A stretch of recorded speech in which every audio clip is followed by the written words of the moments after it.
48. Kamu. Mulin tidak menyangka Jensen tidak memberinya muka seperti ini. Ketahuilah, sup naga langit lebih netral dan cocok untuk kebanyakan jenis infeksi berat, tetapi dia tidak menyangka bahwa resep ini berbahaya bagi pasien yang sering berkeringat. Bagaimana kamu bisa begitu yakin? Apakah kamu tahu penyakit apa itu? Tanya seorang dokter dari RS Rakyat. Penyakit ini sebenarnya sangat familiar bagi semua orang, karena ini adalah kolera. Jensen melanjutkan. Begitu dia selesai bicara, semua orang terdiam. Penyakit kolera? Gila, dari mana penyebabnya? Mengapa bisa sampai terjangkit kolera? Orang ini benar-benar sembarangan bicara. Konyol, jika berita ini tersebar, akan membuat seluruh provinsi khawatir dan masyarakat akan panik.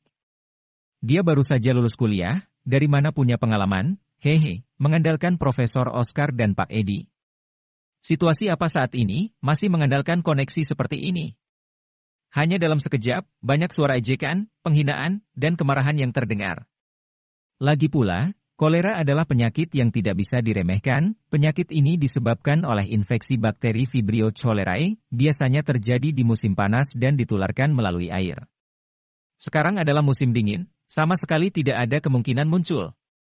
Sekretaris Joseph, lihatlah ini.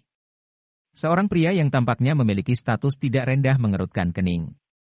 Raut wajah Sekretaris Joseph juga sangat masam. Situasi sudah seperti ini, Profesor Oscar masih menggunakan koneksi? Memanfaatkan masalah pengobatan ini untuk naik jabatan?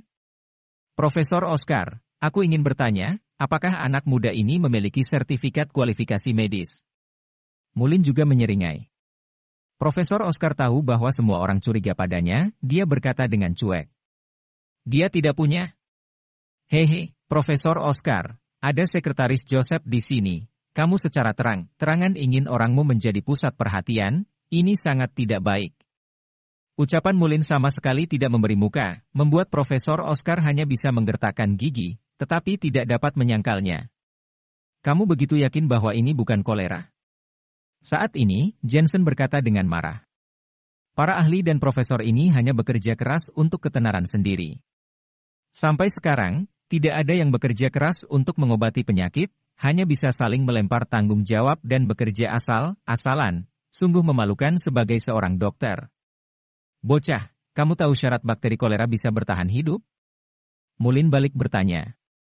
Aku tahu penyakit kolera disebabkan oleh infeksi bakteri Vibrio cholerae, biasanya ada di musim panas dan penularannya melalui air. Sekarang musim dingin dan tidak ada kemungkinan muncul, kamu ingin mengatakan ini, kan? Jensen berkata dengan datar, tapi kasus seperti ini sudah pernah terjadi di Vietnam 5 tahun lalu, dan penyebabnya sama persis. Akhirnya, Asosiasi Medis Dunia memastikan bahwa itu adalah bakteri kolera yang telah bermutasi. Lihatlah puluhan orang yang terinfeksi itu, mereka mengalami infeksi paru-paru yang parah, suara napas yang kasar, dan peningkatan sekresi di trakea, demam yang parah dan penambahan kuantitas buang air besar. Semua gejala ini menunjukkan bahwa ini adalah penyakit kolera. Aku tidak tahu bagaimana kalian bisa menjadi dokter, masih harus menunggu hasil tes untuk memastikan penyakit sederhana seperti ini. Mendengar ini, ekspresi dari banyak orang yang hadir langsung berubah. Anak muda, kalau begitu bagaimana cara mengobatinya? Seorang pria tua berambut putih bertanya. Sebenarnya, kebanyakan orang tidak percaya dengan pendapat Jensen. Namun masih ada beberapa orang yang tidak mencari ketenaran, dan hanya ingin mengobati orang. Akupuntur sebagai solusi utama, dilengkapi dengan obat tradisional. Jensen menekankan setiap kata. Sembarangan bicara. Mulin membentak. Kamu tahu para media dan seluruh provinsi sedang mengikuti perkembangan penyakit ini? Diagnosa kolera dan penggunaan akupuntur darimu bisa menyelesaikan ini, bagaimana jika gagal? Saat itu, tidak hanya profesi medis di kota Asmenia akan terlibat, bahkan Sekretaris Joseph pun akan terlibat. Jensen menantangnya, kalau begitu, kamu punya solusi? Aku berani bilang metode pengobatan aku akan langsung menyembuhkan penyakit ini. Apakah kamu berani bilang resep sup naga langit kamu bisa langsung menyembuhkan penyakit ini? Mulin mana mungkin berani menjawab. Seorang dokter harus berhati baik dan berilmu tinggi, menganggap bahaya pasien bagaikan masalah sendiri, mengumpulkan semua kelebihan orang lain, bersikap rendah hati, Sedangkan kamu adalah dokter yang tidak memiliki kepercayaan pada pasien, tidak memiliki keyakinan pada kemampuan medismu sendiri, dan asal-asalan dalam memberikan resep. Apakah kamu benar seorang dokter? Melihat Mullin tidak menjawab, Jensen kembali mempertanyakan. Wajah Mullin merah padam karena malu. Anak muda, berapa persen kepercayaan dirimu? Pada saat ini, tiba-tiba sekretaris Joseph bertanya. 90%. Jensen menjawab dengan tegas. Kamu juga tahu pentingnya penyakit ini, kota Asmenia mengabaikan pendapat para ahli, dan hanya mendengarkan pendapatmu. Jika sampai gagal, kamu seharusnya paham betapa besarnya tanggung jawab ini. Menurutmu bisakah kamu menanggungnya? Sekretaris Joseph lanjut bertanya. Bisa. Jensen tidak ragu sama sekali. Hal ini pun membuat mata Melody yang berada di sampingnya menyala. Kaget dengan etika kedokteran dan rasa tanggung jawab Jensen. Dia tahu bahwa Jensen tidak memiliki identitas sebagai seorang ahli, profesor, atau yang lain. Kali ini Jensen menawarkan diri, bukanlah demi ketenaran tetapi benar-benar demi pasien.